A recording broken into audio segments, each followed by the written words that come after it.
Conversing is produced and distributed in partnership with Comet Magazine and Fuller Seminary.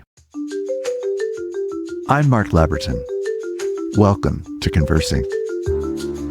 In between my longer conversations with people who fascinate and inspire and challenge me, I share a short personal reflection, a focused episode that brings you the ideas, stories, questions, ponderings, and perspectives that animate conversing and give voice to the purpose and heart of the show.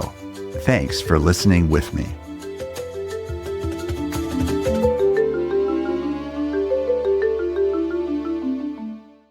Leadership is defined by listening. It's what creates the relationships of trust. It's what creates the opportunities for mutual discovery and partnership. It's what allows the space to be created in which it's not just me as the leader, if I am the leader, but us as a group together in communion, sharing leadership responsibility for whatever it is that we might be doing, and how much we can listen and hear and learn and engage with one another is critical. Listening is as critical to the existence of leadership as it is to the partnership of leadership. If we don't have listening, then the partnership that leadership requires simply can't exist. It's like depriving it of essential oxygen.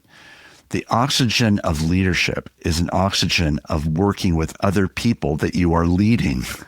And those people that you're leading are not being ordered. They are being listened to, known, served, collaborated with, discovered, changed by, renewed by, recreated by. All of these things are the dynamics of what leadership is really about.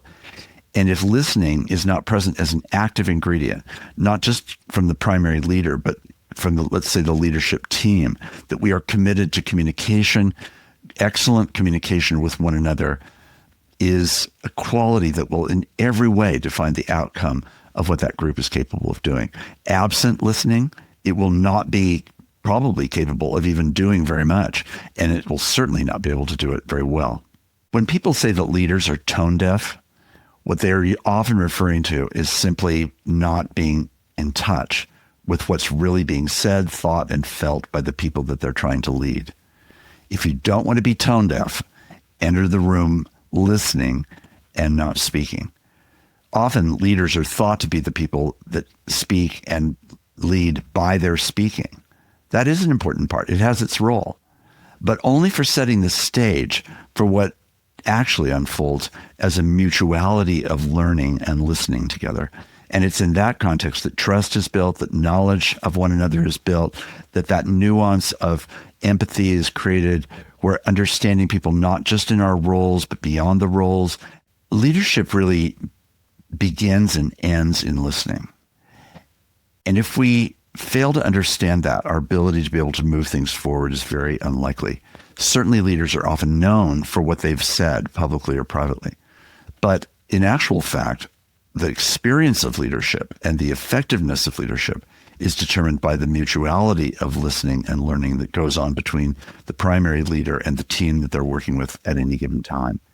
And if that room, that conversation, that meeting is filled with oxygen, it means that there is a great mutuality of listening, a great mutuality of a commitment to doing the best communication that we can and not getting caught in triangulation, not getting caught in sidebars, not getting caught in personality traits and squabbles, but actually receiving the fullness of who each other is and inviting them to bring their whole selves to the task.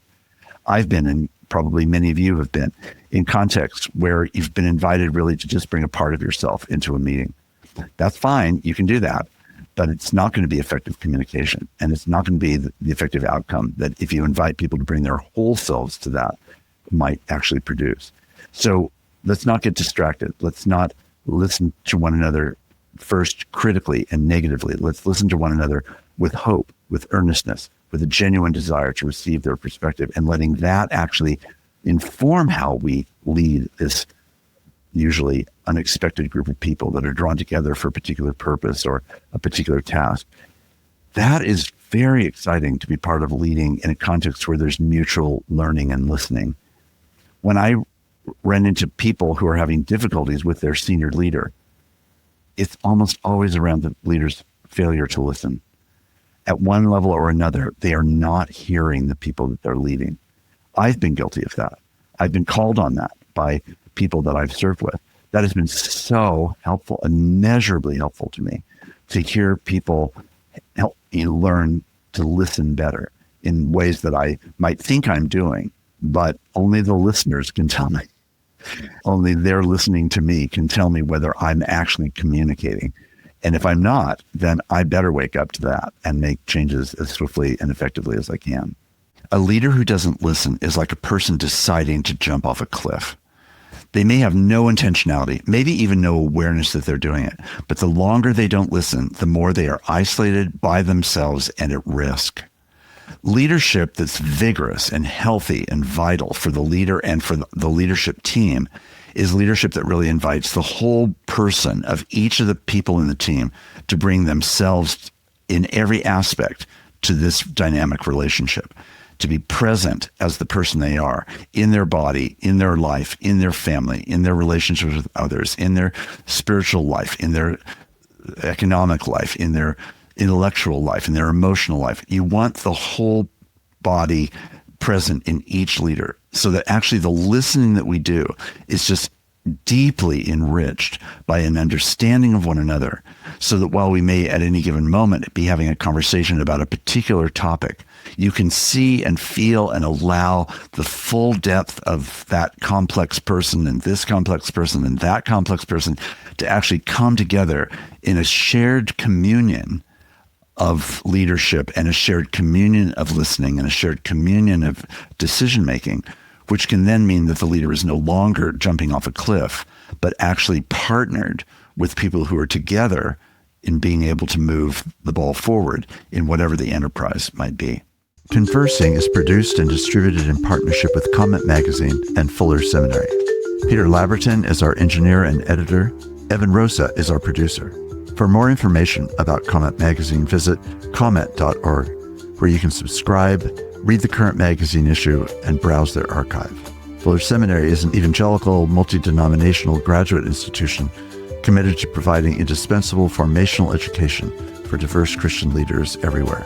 For information, visit fuller.edu. I'm your host, Mark Labberton. Thanks for listening with me.